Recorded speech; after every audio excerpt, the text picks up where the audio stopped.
linggo, ang Department of Justice ay hininga na ng Malacanang ng briefer, DOJ briefer. Ibig sabihin, open na ang Malacanang. Open na sila sa kung anumang options. Gusto lang nilang ma-brief ng lahat ng options, legal option. So magandang development ito. At dahil kayo mismo na mga solid Marcos supporters, kayo na ang humihingi na papasukin ng ICC, mag-cooperate ang ICC, at susuportahan din namin yan, susuportahan yan ng mamamayan. Sa tingin ko, sa tamang panahon, magbabago ang stand ni PBBM. Lalo na pag lumabas ang resulta ng investigasyon ng Kamara. Pag lumabas ang investigasyon ng Kamara at talagang doon makikita kung ano talaga ang karumal-dumal na krimen ng nakaraang administrasyon sa extrajudicial killings, sa tingin ko si PBBM bukas yan na i-entertain ang posibilidad na mag-cooperate sa ICC. Lalo pa may binuo nung nakalaang linggo na super human rights body. Sabi ko, human rights ang isa sa mga programa ng administrasyong ito. Human rights lawyer ako. Kaya sabi ko, suportahan ko to.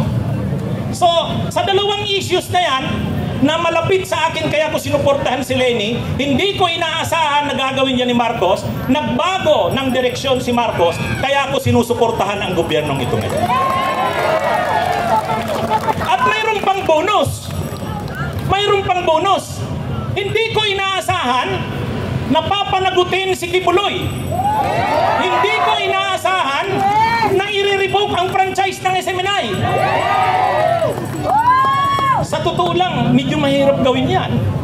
Baka nga si Leni, medyo mahihirapan gawin yan. Kailangan ng political will yan. Pero nagawa ng administrasyong ito. Bagamat mayroon ding mga issues na hindi ko masuportahan tulad ng Chacha. Pero isang tabi natin yan. Dito tayo sa nagkakaiso tayo. China, ICC, at magpaparesign kay Sara. Magkakasama tayo dyan. At hindi po ako namumulitika. Napapanood nyo naman siguro ako sa mga vlog ko. Very open po ako dyan sa bagay na yan. Kahit sinasabihan ako ng ilang kakampings na panatiko na Marcos loyalist na daw ako, sabi ko hindi nyo naiintindihan. Hindi nyo ako naiintindihan. Hindi naman ako Marcos loyalist. Naninindig, tinusuportahan ko lang yung tamang stand ng gobyernong ito. Dahil tama. Kung saan yung tama at totoo, doon si Attorney Enzo Recto. Ngayon po, bakit ako kontra kay Sara at bakit sumama dito? Kasi lahat ng pinaninindigan ko, lahat ng ginawa ni Duterte at lahat ng binaligtad ngayon ni PBBM, ibabalik yan ni Sara uli pag siya ang naging presidente. Pagdating sa issue ng drug war, yung madugong pagpatay, yung tukhang, gagawin din uli ni Sara yan eh. At ang mga aktivista na kritiko, kapag lumaban sa kanya, nag-criticize sa kanya, ipapapatay ni Sara yan.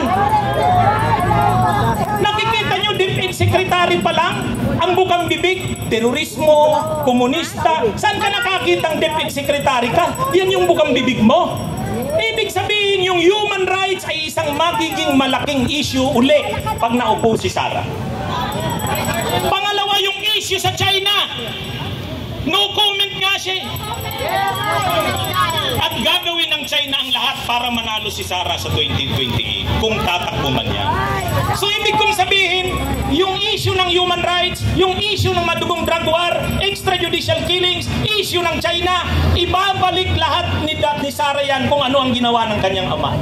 Ano man na nabago ngayon sa panahon ni PBBM, ibabalik yan ni Sara kung ano yung ginawa ng kanyang. Mas malala pa.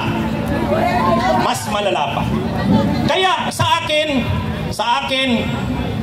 ako tinitingnan ko ang long term. Hindi siya dapat maupong presidente sa 2020.